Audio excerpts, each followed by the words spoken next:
अब इस क्वेश्चन को सॉल्व करते हैं। क्वेश्चन पढ़ते हैं। अ क्वाइल टेक्स 2.5 एम्पियर। तो जैसा जैसा क्वेश्चन बोलते जाए वैसा वैसा हम करेंगे। क्वेश्चन बोल रहा है क्वाइल, तो एक क्वाइल बना दो। ये क्वाइल है, टेक्स 2.5 एम्पियर। ये 2.5 एम्पियर का करंट ड्रॉ कर रही है। उसके बाद when connected across 200 volt 50 hertz. ये 2.5 एम्पियर करंट कब ड्रॉ कर रही है? जब ये 200 वोल्ट और 50 हर्ट्ज के सोर्स से कनेक्टेड है। उस कंडीशन में ये 2.5 एम्पियर का करंट ड्रॉ कर रही है। आगे बढ़ते हैं। The power consumed by the coil is found to be 400 watt. और जो पावर कंज्यूम हो रही है, खर्च हो रही है, वो है 400 वॉट। और मैंने आपको बताया है कि जो पावर कंज्यूम होती है, खर्च होती है, उसी को एक्टिव पावर बोलता हूँ। तो ये जो 400 वॉट है, ये कौन सी पावर है? ये एक्टिव पावर है। अब एक और पैरामीटर यहाँ पर है, उससे भी आप पता कर सकते हो कि ये कौन सी पावर है। यहाँ जो यूनिट है पावर की, वॉट, इससे भी हमें पता चलेगा कि ये एक्टिव पावर है, क्योंकि हमें पता है एक्टिव पावर की यूनिट वॉट होती है। तो एक्टिव पावर का जो फार्मूला होता है ये वी आई कॉस थीटा होता है, बहुत अच्छे से पता है आपको। और इसकी वैल्यू है 400 वॉट। अब यहाँ पर आप देखिए, वोल्टेज ऑलरेडी क्वेश्चन में गिवन है आपको 200 वोल्ट, करंट ऑलरेडी आपको क्वेश्चन में गिवन है 2.5 एम्पियर। तो ये वैल्यू यहाँ पुट कर दीजिए, 200 वोल्ट, करंट 2.5 एम्पियर और एक cos theta equal to 400 watt. तो कॉस थीटा की वैल्यू हो जाएगी, कितनी हो जाएगी? ये रुको, अभी 2.5 कॉस थीटा रहने दो। ये 400 बाय 200, तो ये 2 टाइम्स कैंसिल आउट हो जाएगा। तो कॉस थीटा की वैल्यू हो जाएगी 2/2.5। तो 2.5 क्या लिख सकते हो? 25, ऊपर 10 चला जाएगा, तो ये 4 टाइम्स कैंसिल आउट हो जाएगा। ये 5 टाइम्स 4/5, 4/5 कितना होता है? 0.8 होता है। तो कॉस थीटा की वैल्यू आ गई मेरे पास। और क्वेश्चन क्या पूछ रहा था मुझसे? Find inductance and power factor. तो ये पावर फैक्टर तो फाइंड आउट हो गया, ठीक है। अब इंडक्टेंस कैलकुलेट करते हैं। तो अब इंडक्टेंस कैलकुलेट करने के लिए क्या करूँगा, देखिए। अभी जो कॉस थीटा होता है, अब मेरे पास एक कॉस थीटा वाली टर्म आ गई है। तो इस कॉस थीटा की जो वैल्यू होती है, ये होती है R/Z। कॉस थीटा की वैल्यू होती है R/Z। तो आर आर आपको क्वेश्चन में गिवन है क्या? नहीं गिवन है। जेड आपको क्वेश्चन में गिवन है क्या? नहीं गिवन है। चलो क्या कर सकते हैं, देखते हैं। एक्चुअल में ये जो 200 वोल्ट है, ये क्या है? ये टोटल वोल्टेज। ये जो 2.5 है, एक्चुअल में टोटल करंट है। तो टोटल वोल्टेज और total current equal to total impedance होता है। टोटल वोल्टेज और total current equal to impedance होते हैं। अब देखो यहाँ पर कैसे फाइंड आउट करेंगे इम्पिडेंस की value? Impedance equal to total voltage upon total current. Total voltage हो गया 200 वोल्ट, टोटल करंट हो गया 2.5। जैसे कैलकुलेट करते हैं, 200, 25, 10 ऊपर चला जाएगा, ये 8 टाइम्स कैंसिल आउट हो जाएगा। तो जेड की वैल्यू आ गई 80 ओम। तो जेड की वैल्यू आ गई 80 ओम। अब ये कॉस थीटा जब हमारे पास वैल्यू आई 0.8, तो मैंने आपको क्या बताया था, ये कॉस थीटा क्या है? कॉस थीटा हमें ये बताता है कि ओवरऑल इम्पिडेंस में कितनी रजिस्टिव क्वांटिटी है। इसका मतलब जो क्वाइल है उसमें रजिस्टिव कंपोनेंट है, पावर फैक्टर की कुछ ना कुछ वैल्यू आ रही। इसका मतलब ये हुआ कि इस क्वाइल के अंदर कुछ ना कुछ रजिस्टिव कंपोनेंट भी है, क्योंकि पावर फैक्टर होता क्या है? ओवरऑल इम्पिडेंस में कितना रेजिस्टेंस है उसको एक्सप्रेस करने वाली क्वांटिटी पावर फैक्टर कहलाती है। इसका मतलब इस क्वाइल में कुछ ना कुछ रजिस्टिव कंपोनेंट भी है। क्वाइल का मतलब जनरली होता है इंडक्टर। क्वाइल का मतलब जनरली होता है इंडक्टर। देखो ये जो क्वाइल है, ये जो क्वाइल मैंने ऊपर बनाई है, इस क्वाइल का मतलब जनरली वैसे तो इंडक्टर होता है, लेकिन कोई भी क्वाइल परफेक्ट इंडक्टर नहीं हो सकती। उसमें कुछ ना कुछ रेजिस्टेंस होता है, जैसा कि यहाँ हमें पता चल रहा है। तो इस क्वाइल के अंदर रेजिस्टिव क्वांटिटी भी है, और ये क्वाइल का इंडक्टेंस, और इसी की वैल्यू मुझे फाइंड आउट करना है। और ये आर, और ये इसकी जो इंडक्टिव रिएक्टेंस है वो कितना, JXL। और इन दोनों का कंबाइन अपोजिशन क्या है, इम्पिडेंस कहलाता है, जो कि क्वेश्चन में हमने कैलकुलेट कर लिया है 80 ओम। तो आर और एक्सएल के टर्म में इम्पिडेंस की वैल्यू कितनी होती है, under root R square plus XL square. तो यहाँ से एक्सएल की वैल्यू फाइंड आउट कर लेंगे। कैसे फाइंड आउट करेंगे, ये अंडर रूट को हटा के दूसरे साइड कर देंगे तो ये स्क्वायर हो जाएगा ये। तो यहाँ आएगा R square plus XL square. R square, R की वैल्यू मैंने फाइंड आउट की थी यहाँ से, ये देखो, अगर नहीं की थी तो कर लेते हैं। कॉस थीटा यहाँ से निकल के आया था 0.8, ये देखो कॉस थीटा 0.8। आर जेड यहाँ से 80 ओम आ गया था, तो आर की वैल्यू यहाँ से आ गई थी 64 ओम। तो ये 64 ओम थी, तो बस यहाँ वैल्यू पुट कर देता हूँ। आर स्क्वायर 64 का square plus XL square equal to 80 square. तो ये हो जाएगा 6400, 64 का स्क्वायर होता है। अब यहाँ पर 64 का स्क्वायर 4096 आ गया, तो एक्सएल स्क्वायर की वैल्यू होगी 2301। तो एक्सएल की वैल्यू फाइंड आउट करने के लिए अंडर रूट 2301। अब यहाँ पर एक्सएल की वैल्यू आ गई 47.96 ओम। अब जब एक्सएल की वैल्यू आ गई तो एल की वैल्यू निकालना बहुत ईजी हो गया यहाँ से। एक्सएल इक्वल टू 2πfl होता है, तो यहाँ से एल की वैल्यू हो जाएगी एक्सएल अपॉन 2πf, और एक्सएल कितना है 47.96, 2π, पाई मतलब 3.14, एफ कितना है 50 हर्ट्स। तो बस कैलकुलेट करते हैं इसे। एल की वैल्यू यहाँ पर आ गई 0.15 हेनरी। अब देखो ये जो क्वेश्चन है ना, यहाँ तक तो बहुत सिंपलेस्ट था, उसका थोड़ा ऐसा लग रहा है कि थोड़ा लंबा हो गया है क्वेश्चन। देखो क्या किया था मैंने, सबसे पहले क्वेश्चन ने बोला कि a coil takes 2.5 ampere current, तो ये हो गया 2.5 एम्पियर करंट ले रहा है, ठीक है। कनेक्टेड अक्रॉस 200 वोल्ट 50 हर्ट्स, ठीक है, 200 वोल्ट 50 हर्ट्स से कनेक्टेड है। फिर उसके बाद उन्होंने बोला कि the power consumed by the coil is found to be 400 watt. जैसे ही उन्होंने बोला कि पावर कंज्यूम्ड, तो मैं समझ गया कि पावर डिसिपेट हो रही है, खर्च हो रही है, तो ये एक्टिव पावर है।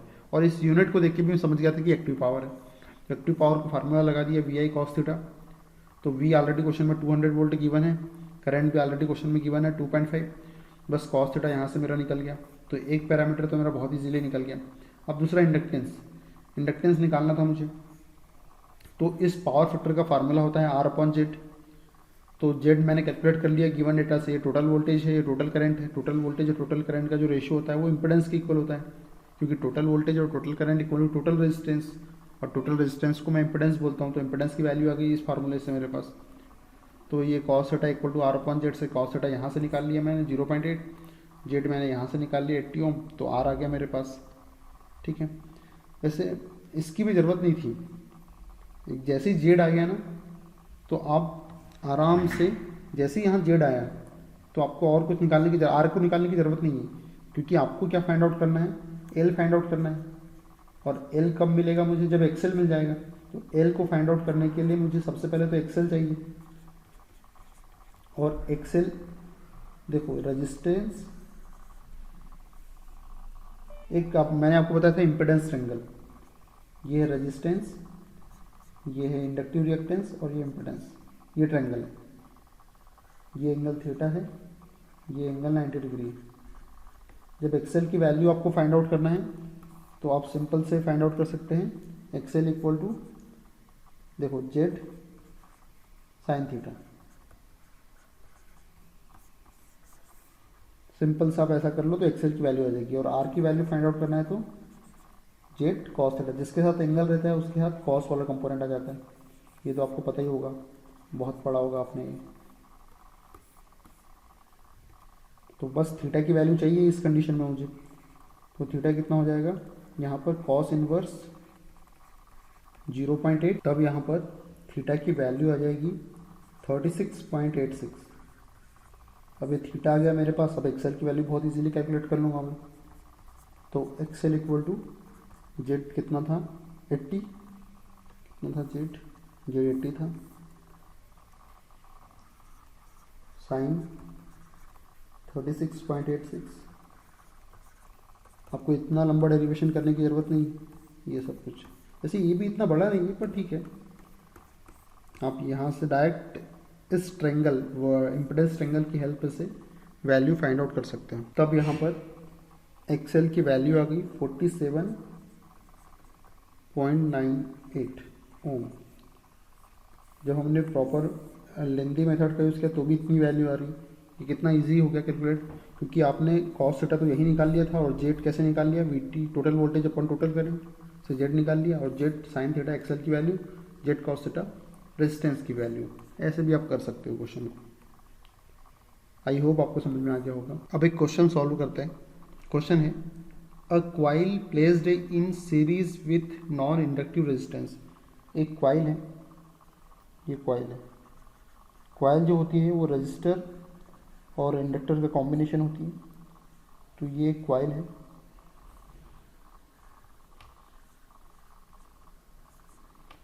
ये क्वाइल एक नॉन इंडक्टिव रेजिस्टेंस से कनेक्टेड है। तो ये एक नॉन इंडक्टिव रेजिस्टेंस है जिसे आर नाम दे दिया मैंने, और क्वाइल के रेजिस्टेंस को आर एल नाम दे दिया है, और क्वाइल के इंडक्टिव रिएक्टेंस को एक्स एल नाम दे दिया है। अब आगे क्या बोल रहा है क्वेश्चन, विच कंज्यूम्स, जो विच वर्ड है इंग्लिश का, ये उसके जस्ट पहले के पैरामीटर के बारे में डिफाइन करता है। विच कंज्यूम 5000 वाट्स, मतलब ये जो रजिस्टर आर है ये 5000 वाट की पावर कंज्यूम करता है 100 वोल्ट, 100 वोल्ट पर। ये रेटिंग है क्वेश्चन इस रजिस्टर की, कि यदि आप इसे 100 वोल्ट अप्लाई करोगे उस कंडीशन में ये 5000 वाट की पावर कंज्यूम करेगा। ठीक है, तो ये जो पैरामीटर दिया हुआ है 5000 वाट और 100 वोल्ट, इससे क्या पता चल जाएगा मुझे, इस रेजिस्टेंस की वैल्यू फाइंड आउट हो जाएगी मुझे, क्योंकि पावर जो होती है वो होती है वी स्क्वेयर अपॉन आर, और आर होता है वी स्क्वेयर अपॉन पी। तो वी स्क्वेयर कितना हो गया 100 स्क्वेयर, पी हो गया यहाँ पर 5000 वाट। जब इसे मैं सिंप्लीफाई करूँगा उस कंडीशन में रेजिस्टेंस की वैल्यू आ जाएगी 2 ओम। तो ये आर की वैल्यू मुझे मिल गई 2 ओम। ठीक है, अब आगे चलते हैं। When a voltage of 104 volt is applied to a circuit, ये जो सर्किट आपको दिख रहा है ये पूरा, इस पूरे सर्किट को 104 वोल्ट का वोल्टेज अप्लाई किया मैंने। चलो कर देते हैं, 104 वोल्ट का वोल्टेज मैंने अप्लाई कर दिया इस सर्किट को।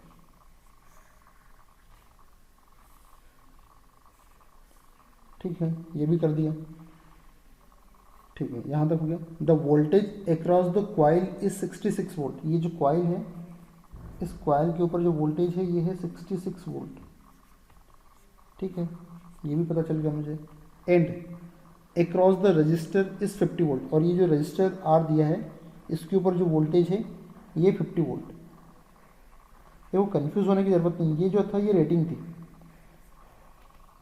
ये जो थी ये एक रेटिंग थी। कैसे पता चला मुझे रेटिंग है, क्योंकि यहाँ क्वेश्चन बोला था कि non inductive resistance which consume 5000 watt at 100 volt. तो 800 वोल्ट ये 5000 वाट की पावर कंज्यूम करता है। इस प्रकार का डेटा जब भी क्वेश्चन में दिया रहे तो समझ जाओ कि ये रेटिंग है। तो इस रेटिंग से मुझे इसके रेजिस्टेंस की वैल्यू फाइंड आउट होगी 2 ओम। और क्वेश्चन बोल रहा है कि across the register is 50 volt. ये जो रजिस्टर आर है इसके ऊपर 50 वोल्ट का वोल्टेज है। ठीक है, तो इस पैरामीटर से क्या पता चल गया मुझे, इस पैरामीटर से मुझे इस रजिस्टर में कितना करंट फ्लो रहा है ये पता चल जाएगा। कैसे पता चल जाएगा, क्योंकि इस रजिस्टर का वोल्टेज पता है, इसका रेजिस्टेंस पता है, तो इसका करंट पता चल जाएगा कितना हो रहा है। 50/2 25 एम्पियर का करंट इस रजिस्टर में से फ्लो होगा, और जितना करंट इस रजिस्टर में से फ्लो होगा उतना ही करंट इस कॉइल में भी जाएगा, क्योंकि दोनों सीरीज में है। तो इस कॉइल में से भी 25 एम्पियर का करंट ही फ्लो होगा, क्योंकि ये दोनों पैरामीटर सीरीज में हैं। अब देखो, इस कॉइल का वोल्टेज भी पता है मुझे, और इस कॉइल का करंट भी मुझे पता है। जब इस कॉइल का वोल्टेज पता है और करंट भी पता है तो मैं इस कॉइल का इम्पिडेंस फाइंड आउट कर लूँगा। तो इस कॉइल का टोटल वोल्टेज क्या हो गया 66 वोल्ट और इस कॉइल का टोटल करंट 25 एम्पियर। तो कॉइल का impedance of coil, total voltage of coil और टोटल करंट ऑफ कॉइल।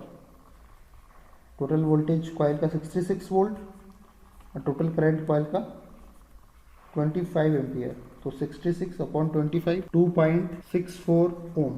तो मेरे पास कॉइल का इम्पिडेंस भी आ गया। अब क्वेश्चन मुझसे क्या पूछ रहा है वो देखते हैं। Calculate the power absorbed bye the coil and it's power factor. मुझे पावर फैक्टर फाइंड आउट करना है और कितनी पावर को एब्जॉर्ब कर रहा है ये मुझे फाइंड आउट करना है। तो पावर फैक्टर क्या होता है कॉस थीटा, ये होता है R/Z, कॉइल का रेजिस्टेंस और कॉइल का इम्पिडेंस।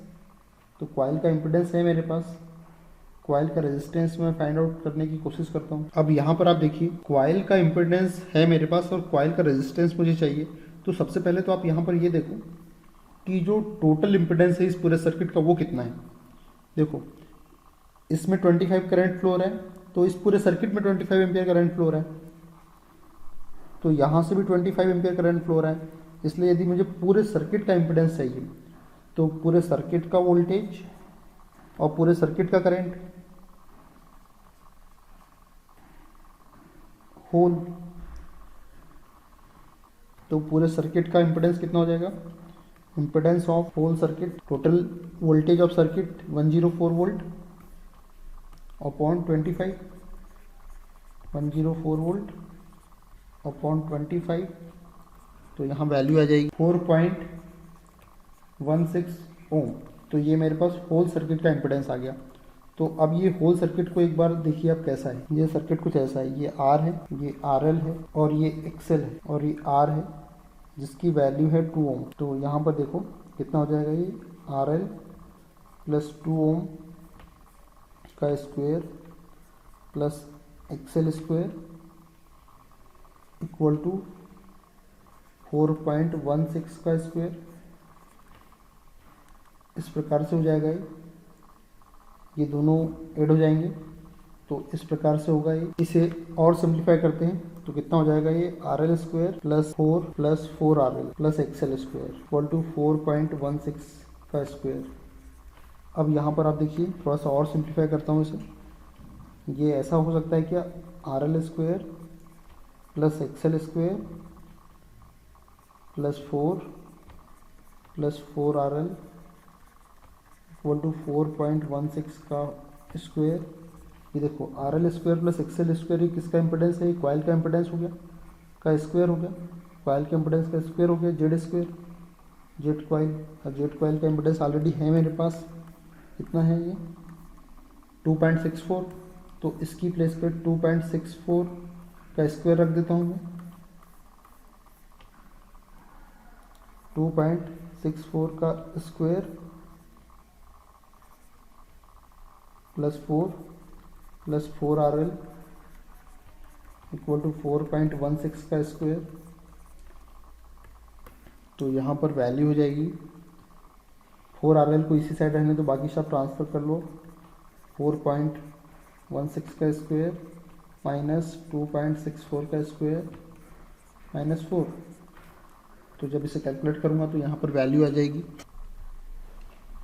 6.336। तो यहाँ RL की वैल्यू हो जाएगी 6.336 अपॉन 4 जो कि हो जाएगा 1.584 ओम। तो ये RL की वैल्यू आ गई। अब देखो मुझे कितनी पावर इसके अंदर डिसिपेट हो रही है इसकी वैल्यू चाहिए।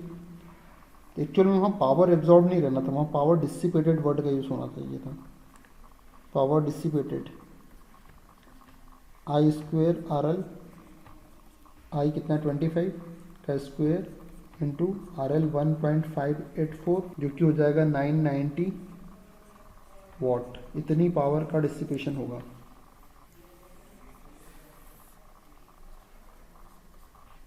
जो पावर एब्जॉर्ब होती है मेरे अकॉर्डिंग, जो मुझे लगता है, वो स्टोर्ड पावर, जो कि कितनी होना चाहिए, V L into x, V L into I L, इतनी पावर स्टोर हो जाएगी।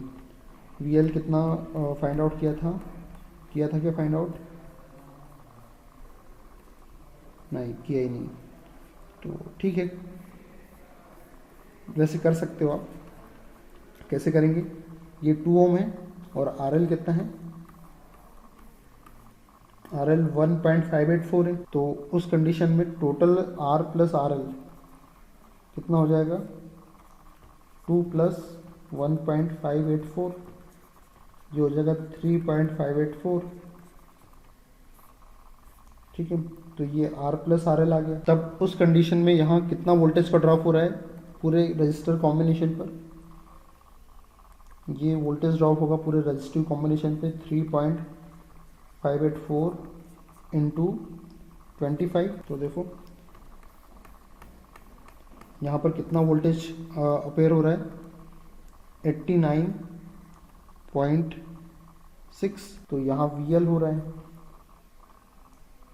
तो बस टोटल कॉम्बिनेशन कितना वोल्टेज का ड्रॉप हो रहा था, 104 वोल्ट, तो 104 का square equal to V R square plus V L square. तो यहाँ से वी एल की वैल्यू आ जाएगी और आई तो 25 है ही, तो दोनों का मल्टीप्लाई कर देंगे तो कितनी पावर एब्जॉर्ब हो रही है, स्टोर हो रही है, वो मुझे पता चल जाएगा। तो पावर डिसिपेटेड और पावर एब्जॉर्ब्ड में ये डिफरेंस आप याद रखिए, ठीक है। Cos theta power factor find out करना है, तो ये तो बहुत इजी हो गया। आप आर एल मैंने अभी निकाल लिया 1 पॉइंट कुछ, और जेड कितना आ रहा है, ये 2.64 ऑलरेडी गिवन है, और आर एल की वैल्यू कितनी फाइंड आउट की हमने, 1.584, तो वैल्यू आ गई यहाँ पर 0.6, ये आ गया पावर फैक्टर।